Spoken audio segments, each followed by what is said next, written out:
Good early afternoon, folks. How you doing today? Well, you can see I've got this thing down here as I showed you before in the other video, and that came out really good. But it has been suggested by one of my viewers to put a piece across the top here. You know, that's a darn good idea. That would kind of balance it off.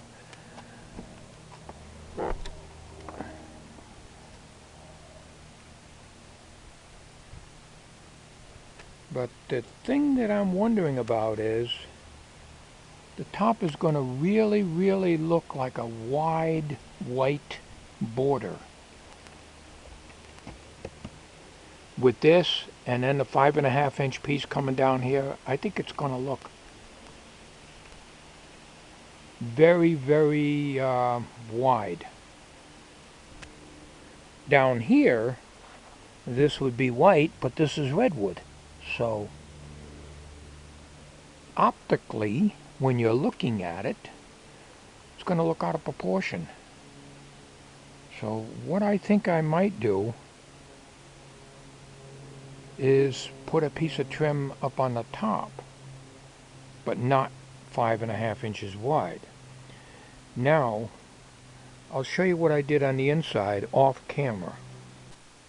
Yesterday, I took the rest of the wood, 3-foot piece, and put it on the inside. And I had to use 3/8 inch carriage bolts rather than the 1/4 inch because the 1/4 inch were not long enough. But I did have some 6 inch 3/8 inch carriage bolts, galvanized of course, so I had to hack them off after I got the nuts on and everything else. I was going to leave the 1/4 inch plywood on there, but you know, when I start looking at it and I says, that's a crappy job. That was only supposed to be temporary. So now I've got a nice inside section here, and I'm going to see if I can get to show you a little closer here. Doors all closed all the way. Now you'll say a mouse can get in there, but if you look on the outside, it's sealed tight with this. I wasn't concerned about that on the inside because we're not going to get any mice in here. But what I did have is about a 1/4 inch space on the bottom of the outside board to the top of this threshold. A little bit more than I wanted, but I did want it to be away from it. Now, when I put this in there, this board now hits right up against the aluminum. So nothing can get in there. It also makes it look better. Also, this is the top, this is the bolt for the outside, the 1/4 inch, I left it in there. But as you can see, it's not long enough to hold anything.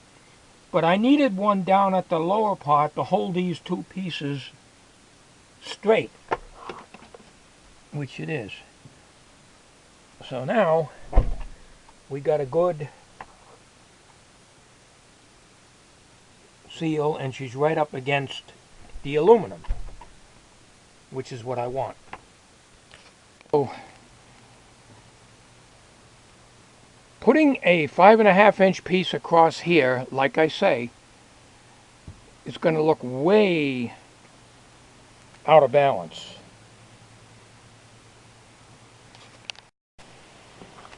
Because this is white. So you're going to have a 5.5 inch piece plus a 2.5 inch piece here. And optically you're going to be looking at this. So it's going to look like it's a huge wide band across the top. So the effect I wanted on this door when I originally built it is the crisscrosses, and as you're looking at it from a distance, this blends in with this. But I can put a small piece of this across here instead of using a wide piece.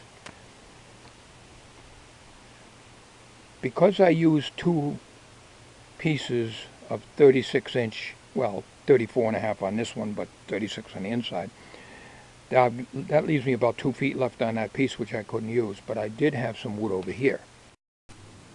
I found these two under the shed. These are pressure treated also, and I was just going to seam them up like that. The time I put putty in there, you won't even know there's a seam in there. And that's exactly 34.5 inches. It just happened to work out that way, and I was going to put that on the top. But let me show you.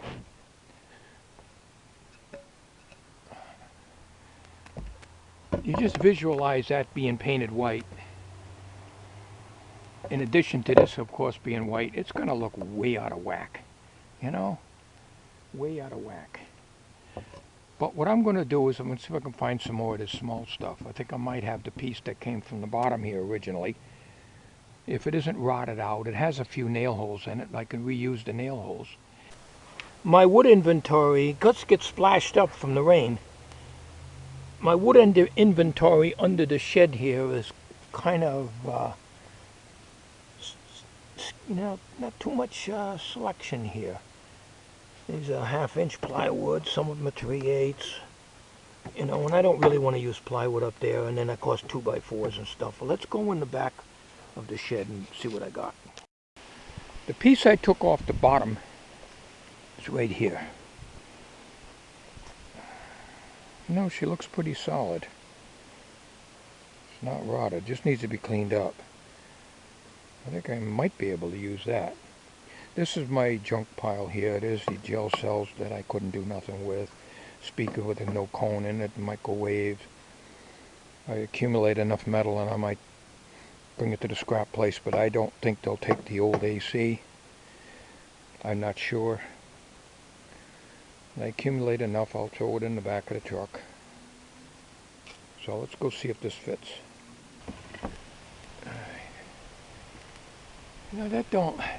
That'll of course have to be painted again, but that don't look too shabby. We'll just miter that to get that to go in there. That's better than having a 5.5 inch piece way down here. It's the top board is going to look ridiculous when this door is closed. When the door is open,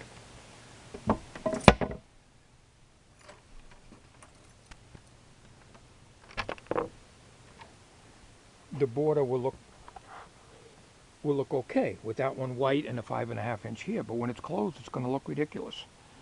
So we can't have that. Now I want to show you, because it didn't come out on the other video, these noises you're hearing as I showed you before, but I of course have a bad habit of photographing and not looking in the viewfinder as I'm doing it, and it's never on camera. You see, the noise is because it's hitting in here, rubbing in there because of the swelling, but it's not causing me a problem. I got the trim, I made it so that the trim goes right up against there. See? So then what I'm going to do, we're going to install that piece on the top. That'll only just take a few nails and wrap it in there after I miter the corners there, and we'll come back on this video in a minute here. I'm going to clean this up a little bit.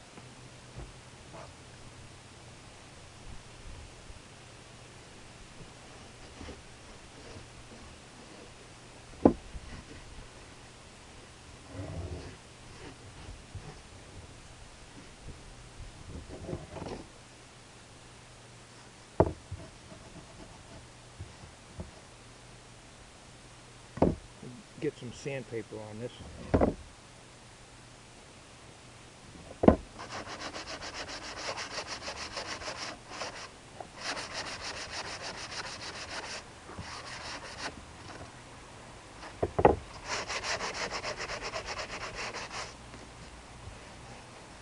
Clean it up as much as I can, and then I'll paint it.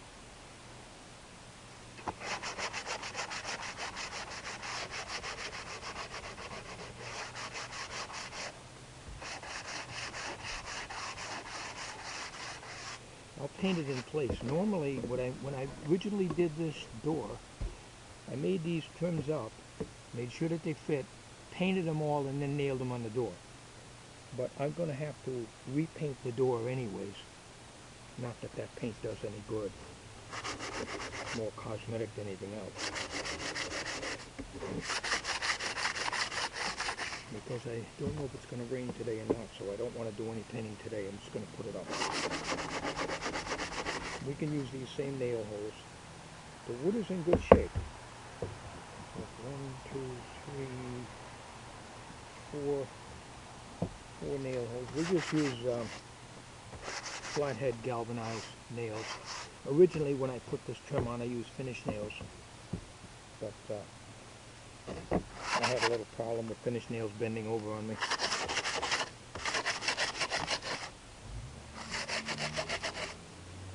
I got some nails that still have to come out. There's a finish nail here I couldn't get out, so I had to bend it over. So we're going to do this off camera. We're going to clean this up a little more, and we'll cut it and put it up there. Alright, I cleaned this up pretty good, and I nipped off the nails. I missed one, damn it! I nipped them off because I couldn't pull them through the other side here. It isn't worth going through that. I'm going to put regular nails in here anyways. We'll clean that up. And then all I got to do is just miter this.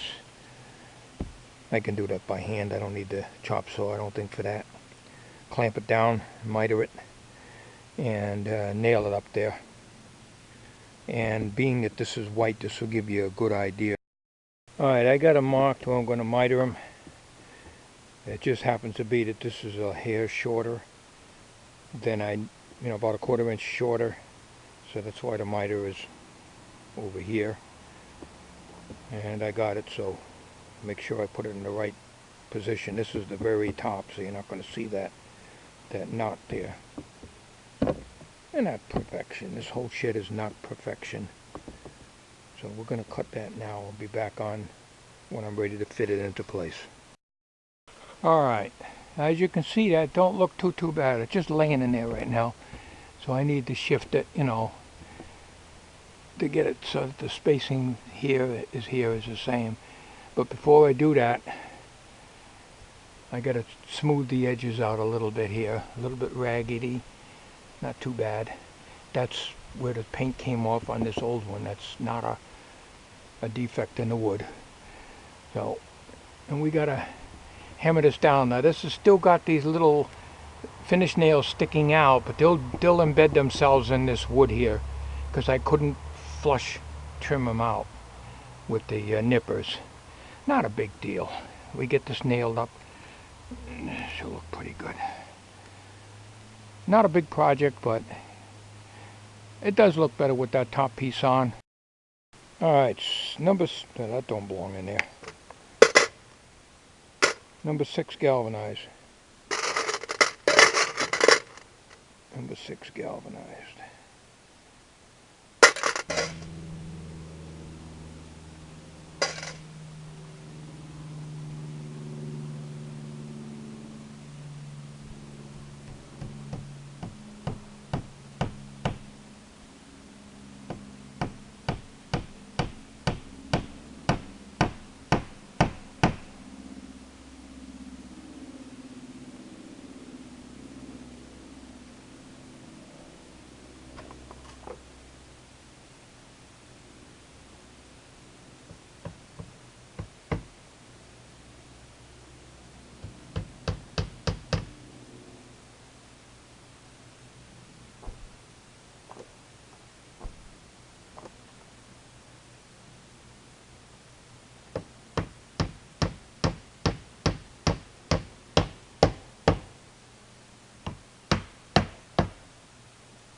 Alright, only 2 nails for now. I just want to see. There's a little space here. It's a little close here, but I can always shave that down if I need to. Let's see, it doesn't look bad. It's still, this is 3/4 stock. This is supposed to be 3/4. Yeah, it ain't perfect. Nothing I do is perfect. The miter's pretty good here. It just got a black mark here from my marking pen. So we paint that up. We'll get a couple more nails in here.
All right. Well, she's up there, right up against, I don't know if you can see that, but she's right up against the door, but she's sticking out a little more than I like it.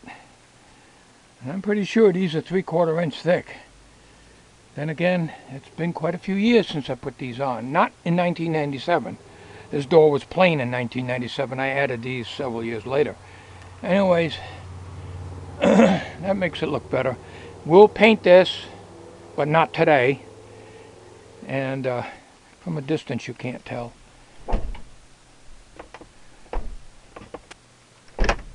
Perfect.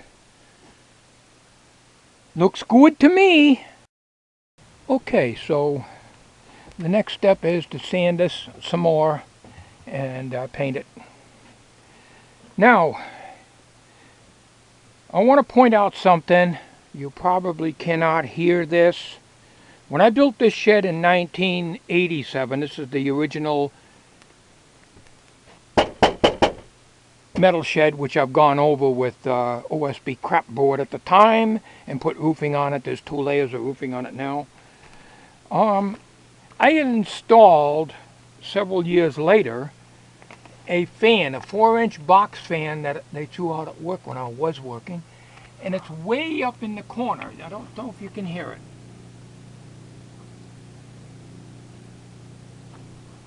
And the switch for it is right there.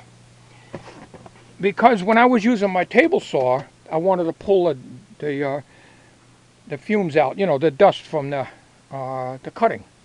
But this table saw hasn't been used in so long because you can see it's covered with junk. So the fan idea of exhausting the shed is fine. The problem is I don't have any other, I never installed end vents, I guess you'd call them, in here. I'd have to clean some stuff out of there to get it. Which brings a question to some of you guys out there that do work or carpentry or shed builders or whatever. It makes sense to me to pull, this is pushing air out, this is pulling air out. That fan is exhausting out, and I'll show you where the vent is. It's pulling air out here, and I can feel it. This has got a screen in it, so ants don't even get in here, but I have ants in here anyways.